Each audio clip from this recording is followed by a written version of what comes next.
Hey guys, it's Mathel here once again with a bit more of an update on the Spectral Throw starter build with just pure Trinity, the non-cold Dex stack version, and not going to be an Omni version because that thing's like 30 exalts these days, so it's kind of reserved for the highest end characters and builds, and not just going to slap it on any old random builds anymore. In any case, this Trinity version I have more or less fully min-maxed. I could use a much better claw to like get maybe 30-40% more damage at this point still, because a really good claw is still a huge upgrade over my current one, but mine serves its purpose and it's good enough for everything at this point. So I've min-maxed the rest of the character, and that has, since the last video, probably like come close to doubling or tripling the output that I had on the character for DPS and just overall comfort, and it is feeling pretty good at this point. Like, I've taken the character through to red maps and then went all the way to tier 16s and then started doing guardians and various other little bosses, and I'm confident that yeah, this can definitely take on the end game without needing to go into the cold Dex version. But so far from what I can see, if you do go that version and kind of try and min-max that, you'll probably have a character that has about 2 to 3 times the DPS of mine, which, as I said when I first made these starter Spectral Throws, is overkill. Like, that character had a shitload of DPS, more than it currently needed for anything in the game.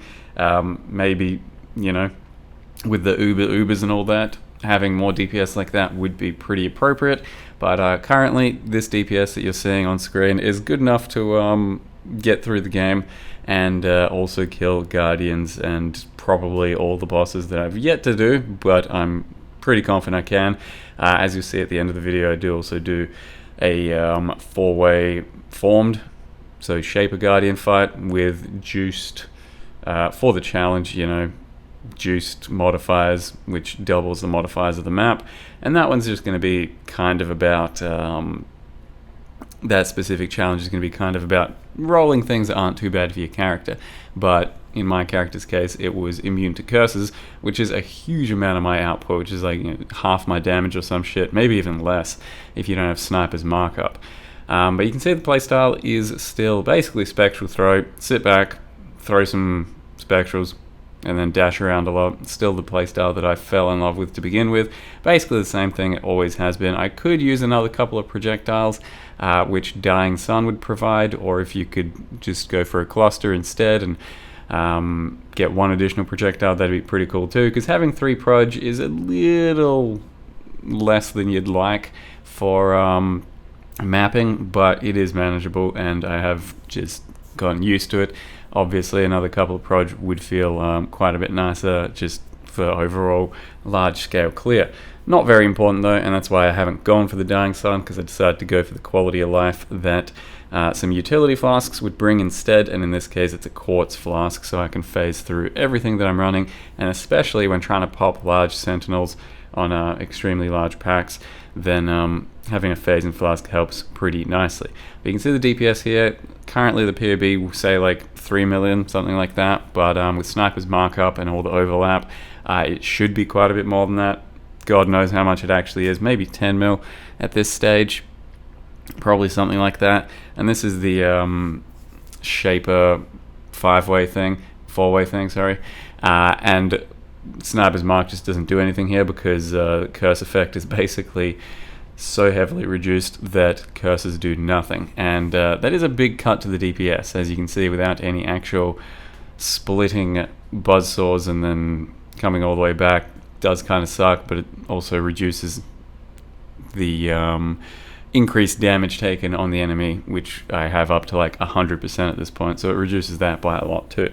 Still good enough, and based off of this fight here, which is comfortable enough, and DPS is still pretty good, even it being cut in something like half or down to a third. Based off all that, I'm pretty confident I will be doing the rest of the content the game has to offer. So I'll play this character for another day or so, maybe even 2, and maybe throw it against some Ubers. If I just take on all the rest of the normal content, then I probably won't post anything special unless it's a Wave 30 Simulacrum at least, because then you get to see how it performs in Simulacrum as well. But if I actually do one of the Ubers or some shit like that, then sure, you'll probably see another YouTube video of this character doing a bit more endgame content. At the moment, just trust that it's the spectral throw, similar to the previous one, deck stacking one. If you want a bigger spectral throw, probably go for that one. It will take a bit more investment. Otherwise, this one, off of a fairly comfortable investment and just some min-maxing, which I'll go over right now, can comfortably do all the game, I think. So here we are yet again, level 93, about to hit 94, Sentinel at home, Deadeye, and after a bit of min-maxing, you can see I'm at about 5100 life, could be more, but start to prioritize more DPS once again. And the main change that I suppose I should go over is probably the chest. So I went from a rat cage, which is cheap as fuck, 6-link, to a Shroud of the Lightless, which is also a cheap as fuck 6-link. So essentially it gives you an additional link of elemental penetration at level 25, which in modern day PoE, the way the support gems got nerfed, level 25 Ailey actually pretty competitive. And it's a very cheap armor. It was like 6C or some shit just to buy this thing. And then all you need to do is 5-socket, 5-link it, and the base, I just bought it when it was already 5-linked for 30C. So as a pure 6-link, 30C gives you lots of evasion, gives you an extra abyssal jewel socket, and then on top of that, Ellie Pen was actually super competitive as a gem here for my build, to the point which I actually got rid of any added damage from my setup, because I got enough added damage from everywhere else that added cold, added lightning, that sort of shit just wasn't worth its weight anymore compared to everything else and the Ellie Pen gem. So that might not necessarily be the same for your build depending on where you're at with it, because dropping an added damage gem is really only worth it once the rest of your build comes online, and once you have Ellie Pen outscaling those other added gems. So I do encourage you to check out POV for your character. Make sure that it's the right thing to do. Currently, with my Ellie Pen, with everything in my setup, I'm almost 4 million DPS, as you can see. And then, of course, Sniper's Mark is going to be doing its own thing, and Buzzsaw and all that. The next gem support at this point that's, let's say if I had an extra link, would be added lightning, woke added lightning at level 6. Even that is only 30% more damage. So because I got so much extra source of DPS from everywhere else, then the added in the chest just isn't as powerful anymore. But there's a lot to, kind of min-max. If you get your gems to level 20 and then get up to 20 quality, all of that really slowly starts to add up. And that's why I'm at like 4 million DPS today compared to the 1.6 or something 2 days ago.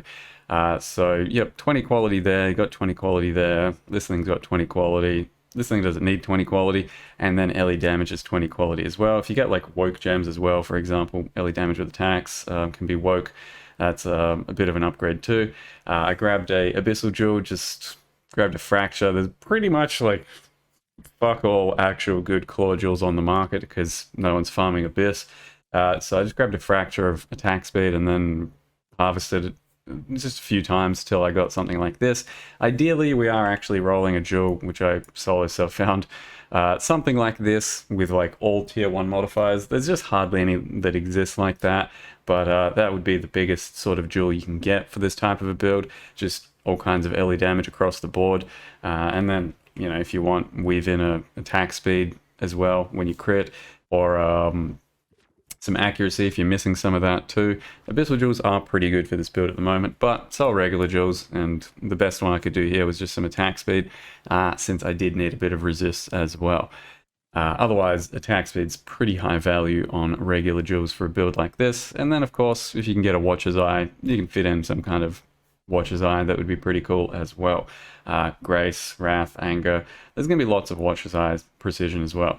Otherwise, I don't think I've really done much to the tree since last time. I've just focused a bit more on non-ailment effect here. Finished off this one, got non-ailment effect. I just want my shocks to be going a little bit higher. So for a lot of content, I am freezing very potently and also shocking for 50%.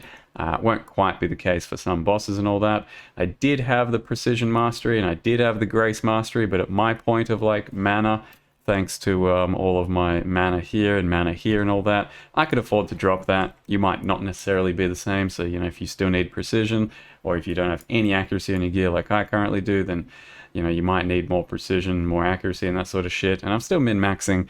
It's kind of based around my character and my gear, so by all means, you should be focusing on yours and see what yours needs. So yeah, the Grace Reservation Mastery here would be alright, and maybe you want to do, if you really wanted to go hard, you could do Reservation Mastery, Reservation there. You could get Reservation on your hat and Reservation Aura, and then you could fit in another Aura, most likely, like Purity of Elements main full-time. You could get Herald of Ice into the build right now. If I just took these two things, I could have Herald of Ice into the build. If I changed this lightning attacks to a minus mana craft, could have almost free spectral throw, and then you could just like pre-fire as much as you want, not really care about mana. Currently, I'm fine with this entire setup the way it is. So that's basically where we're at. I'm doing this, and I'm probably going to grab the exposure node there, and that's a little bit more damage, and that's pretty much it for the min-max. Yep. Otherwise, aside from that, I did grab a regular belt and a Stygian belt. The regular belt had a fracture of a life on it, and then a Stygian belt just had, I don't know, fucking nothing, and smash them together, so then I got fractured Stygian, and finished that off with some Chaos Res and a little bit of Ellie damage. Grabbed just some crappy fractured boots that cost almost nothing for life, and then rolled them to with my loathing essences just to get Void Ailment and anything else on top of them. So I could have settled with Chaos Res, Suppress, all kinds of shit. Ended up getting something like Suppress, and then finished off with just an Onslaught craft. And then once I got the Implicit from Eldritch Eater of Worlds, so in the end, these boots give 50% ailment avoid, and then I rolled a shield that's got 30% ailment avoid. Combine that with the nodes over here, we've got 100% avoid ailments, and that does make things like Simulacrum way more comfortable. The shield is actually a pretty big success. Shields like this didn't really exist on the market, so I had to make my own. Grabbed one with, like, I think it was attack speed and avoid ailments, and then used recombinators to get a suppress roll on there as well, and I also had a life roll on there too. So it took a few goes. I had like a few shields and a few different attempts laying around, really basic shit like some life and attack speed, and then some like suppress and avoid ailments or any combo of that sort of shit. Smash it together and you get something. One of the shields was corrupted, so that's why this thing's corrupted. Otherwise could have crafted some shit, or if you get a result without life, you can just craft some life because the life rolls are pretty good. Or if you get a result without avoid ailments and everything else is on there, you can finish off these shields pretty comfortably. So it's a very good result for a shield in the end, but something you can do fairly reliably with the new system. Otherwise, grabbed a ring, smashed it together because I just had some stuff laying around, ended up just getting some strength and early damage with attacks, and then a new hat with Sniper's Mark Curse effect, and just rolled it to do something. It gave me some stats in the end, so that's how I built my character, like around this thing for a bit of other stats. So nothing really too special going on in my character. This is all kind of min-max shit for my needs, and sort of made with armor and jewelry recombinators and various shit. And the claw itself could get much better through recombinators, so I might still be trying to craft one of those, because the difference between 14 attack speed and 27 attack speed on a claw is fucking massive. And then you could also get like Ellie Pen, which would be really big to be able to craft. This roll here, or even just a big fire roll would be pretty big. But yeah, there's still some juice I can put into the build. And ultimately, as I said, currently at about 4 million DPS with a bit more min-max for the claw and maybe some other shit on the level or something. Might hit about 5 million DPS, which is half of what the dexterity throw character had, but that was some overkill, and that did have a bit more investment, as I mentioned. So that was at 11 million DPS, and there was a few things that are going to cost a bit more, like the claw was very finely tuned, the hat with the right enchant was pretty costly, the chest is going to be way more than the one I just then put on, because just about all of my gear is very attainable and definitely gets you there. Otherwise, yeah, flasks as well. You know, attack speed on a flask and crit on a flask, and having them up quite a lot of the time does actually impact your overall DPS too. And then just mix your pantheons as to what you need them. So once I got ailment immunity, don't need cannot be frozen. Probably going to upgrade that for Forest of the Flames, and then I'm using just unaffected by burning ground still, which I don't know, probably don't need anymore. Just use them as you need them based on the maps. So a lot of the time, might take the reflect node, and you can run reflect immune maps if you take the reflect mastery here as well, or just, you know, sometimes using it for fizz reflect and various other shit. I don't know, you know what I'm talking about. I would like a bit more chaos res. That's the only thing I'm kind of a bit displeased about at the moment. So I was trying to recraft my gear all kinds of different ways to still get some extra chaos res. Didn't end up happening. I'm a bit overkill on some other res, still a bit lower on chaos. Might still try and